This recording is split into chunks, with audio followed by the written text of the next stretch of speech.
15. Horrid Red Things. First published in the Church of England newspaper, Volume 51, 6th of October 1944, and reproduced in Undeceptions, 1971, it is now in Compelling Reason, 1998. Many theologians and some scientists are now ready to proclaim that the 19th century conflict between science and religion is over and done with. But even if this is true, it is a truth known only to real theologians and real scientists. That is, to a few highly educated men. To the man in the street, the conflict is still perfectly real, and in his mind it takes a form which the learned hardly dream of. The ordinary man is not thinking of particular dogmas and particular scientific discoveries. What troubles him is an all-pervading difference of atmosphere between what he believes Christianity to be and that general picture of the universe which he has picked up from living in a scientific age.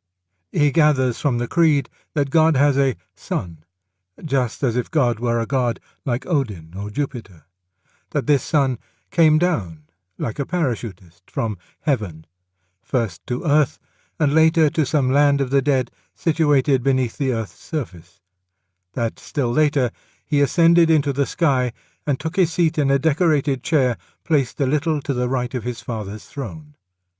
The whole thing seems to imply a local and material heaven, a palace in the stratosphere, a flat earth, and all the rest of those archaic misconceptions.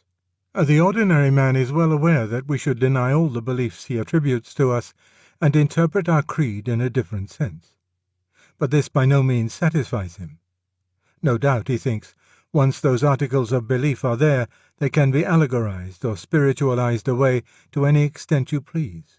But is it not plain that they would never have been there at all if the first generation of Christians had had any notion of what the real universe is like? A historian who has based his work on the misreading of a document may afterwards, when his mistake had been exposed, exercise great ingenuity in showing that his account of a certain battle can still be reconciled with what the document records. But the point is that none of these ingenious explanations would ever have come into existence if he had read his documents correctly at the outset. They are, therefore, really a waste of labour. It would be manlier of him to admit his mistake and begin over again.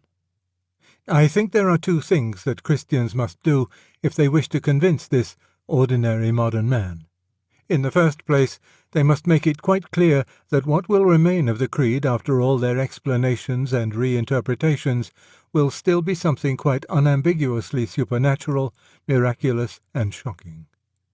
We may not believe in a flat earth and a sky palace, but we must insist from the beginning that we believe, as firmly as any savage or theosophist, in a spirit world which can, and does, invade the natural or phenomenal universe. For the plain man suspects that when we start explaining, we are going to explain away, that we have mythology for our ignorant hearers, and are ready, when cornered by educated hearers, to reduce it to innocuous moral platitudes which no one ever dreamed of denying. And there are theologians who justify this suspicion. From them we must part company absolutely. If nothing remains except what would be equally well stated without Christian formulae, then the honest thing is to admit that Christianity is untrue and to begin over again without it. In the second place, we must try to teach something about the difference between thinking and imagining. It is, of course, a historical error to suppose that all, or even most, early Christians believed in the sky palace in the same sense in which we believe in the solar system. Anthropomorphism was condemned by the Church as soon as the question was explicitly before her. But some early Christians may have done this, and probably thousands never thought of their faith without anthropomorphic imagery. That is why we must distinguish the core of belief from the attendant imagining. When I think of London, I always see a picture of Euston Station. But I do not believe that London is Euston Station. That is a simple case, because there the thinker knows the imagery to be false. Now let us take a more complex one. I once heard a lady tell her daughter that if you ate too many aspirin tablets you would die. "But why?" asked the child. "If you squash them, you don't find any horrid red things inside them." Obviously, When this child thought of poison, she not only had an attendant image of horrid red things, but she actually believed that poison was red. And this is an error. But how far does it invalidate her thinking about poison? She learned that an overdose of aspirin would kill you. Her belief was true. She knew, within limits, which of the substances in her mother's house were poisonous. If I, staying in the house, had raised a glass of what looked like water to my lips, and the child had said, "Don't drink that, Mummy says it's poisonous," I should have been foolish to disregard the warning on the ground that this child has an archaic and mythological idea of poison as horrid red things. There is thus a distinction not only between thought and imagination in general, but even between thought and those images which the thinker falsely believes to be true. When the child learned later that poison is not always red, she would not have felt that anything essential in her beliefs about poison had been altered. She would still know, as she had always known, that poison is what kills you if you swallow it. That is the essence of poison. The erroneous beliefs about colour drop away without affecting it. In the same way, an early peasant Christian might have thought that Christ sitting at the right hand of the Father really implied two chairs of state, in a certain spatial relation, inside a sky palace. But if the same man afterwards received a philosophical education and discovered that God has no body, parts, or passions, and therefore neither a right hand nor a palace, he would not have felt that the essentials of his belief had been altered. What had mattered to him, even in the days of his simplicity, had not been supposed details about celestial furniture.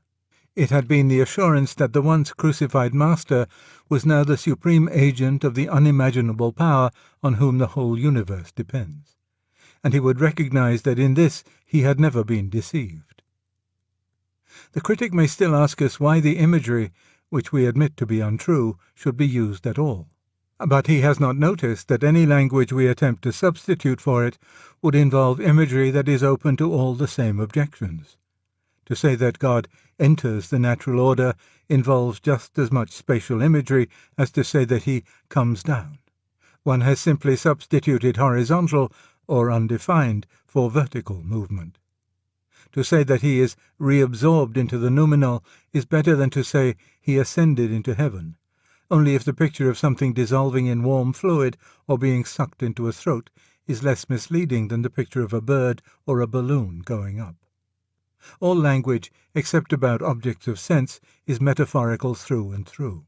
To call God a force, that is, something like a wind or a dynamo, is as metaphorical as to call him a father or a king. On such matters we can make our language more polysyllabic and duller. We cannot make it more literal. The difficulty is not peculiar to theologians. Scientists, poets, psychoanalysts, and metaphysicians are all in the same boat. Man's reason is in such deep insolvency to sense. Where then do we draw the line between explaining and explaining away? I do not think there is much difficulty. All that concerns the unincarnate activities of God, his operation on that plane of being where sense cannot enter, must be taken along with imagery which we know to be, in the literal sense, untrue. But there can be no defense for applying the same treatment to the miracles of the incarnate God.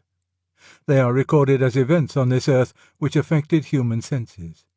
They are the sort of thing we can describe literally. If Christ turned water into wine and we had been present, we could have seen, smelled, and tasted. The story that he did so is not of the same order as his sitting at the right hand of the Father. It is either fact, or legend, or lie. You must take it or leave it.